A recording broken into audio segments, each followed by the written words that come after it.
Mymensingh medical college হাসপাতালের একমাত্র radiotherapy মেশিনটি প্রায় 10 বছর ধরে নষ্ট।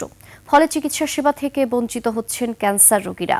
মুমূর্ষু রোগীদের চিকিৎসা নিতে যেতে হচ্ছে ঢাকায়। এতে চরম দুর্ভোগে পড়েছেন রোগী ও স্বজনরা। ময়মনসিংহ বিভাগীয় প্রতিনিধি আতাউর রহমান জুয়েলের তথ্যচিত্রে বিস্তারিত দেখুন ডেস্ক রিপোর্টে। লিলি বিউটি সোপ, যার অ্যান্টি এজিং গুণ তারুণ্য ধরে রেখে ত্বকে করে উজ্জ্বল। তারুণ্যময় উজ্জ্বল ত্বকের জন্য রিমার্ক। সদর উপজেলার চর ঈশ্বরদিয়া গ্রামের কৃষক মুজিবুর রহমানের স্ত্রী ফজিলা বেগম 9 মাস আগে জরায়ু ক্যান্সার ধরা পড়ে হাসপাতালে আসেন তিনি। চিকিৎসকের পরামর্শে কেমোথেরাপি দেওয়া হলেও রেডিওথেরাপির পর্যায়ে এসে জানানো হয় মেশিন নষ্ট, তাই যাচ্ছেন ঢাকায়।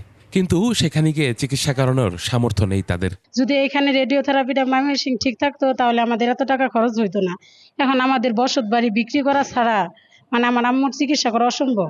তার মতো একই অভিযোগ রয়েছে এই বিভাগে চিকিৎসা নিতে আসা প্রায় সব রোগীরই। ময়মনসিংহে 2 কোটি মানুষের চিকিৎসার ভরসা এই মেডিকেল কলেজ হাসপাতাল, কিন্তু রেডিওথেরাপির মতো গুরুত্বপূর্ণ সেবায় এমন দুরবস্থায় ক্ষোভ জানান রোগী ও স্বজনরা। অপারেশন করা হয়েছে রেডিওথেরাপির কারণে, আবার টিমারটা হয়ে গেছে। নাঙ্গরে টাকা পাঠাইছে থেরাপির জন্য, অন্ত টাকা সিরিয়াল পাইতেছি না। কারণ আমরা যদি ওইটা প্রাইভেটে করতে যাই তাহলে অনেকে দেখা যায় যেমন আমারই হয়তো বা সামর্থ্য নাই করার। আবার রেডিওথেরাপি দিবার গেলে তার ভিটামাটি বেচা ছাড়া আর কোনো উপায় নাই। আর যদি এখানে থাকতো তাহলে আমরা এত পর্দা যাইতাম না, আর একটু কম খরচ হতো এবং আমরা একটু সুবিধা থাকতো।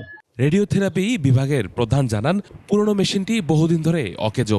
নতুন আধুনিক মেশিন স্থাপন ছাড়া দুর্ভোগ কমানোর উপায় নেই। সারাদিন মেশিন রান করলো 30 থেকে 35, ওখানেও একটা সিরিয়ালের ব্যাপার।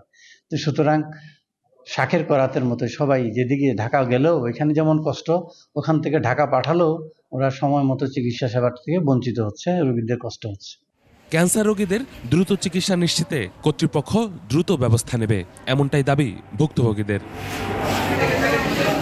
ইউসুফ হাসান নাইম, 21 টেলিভিশন।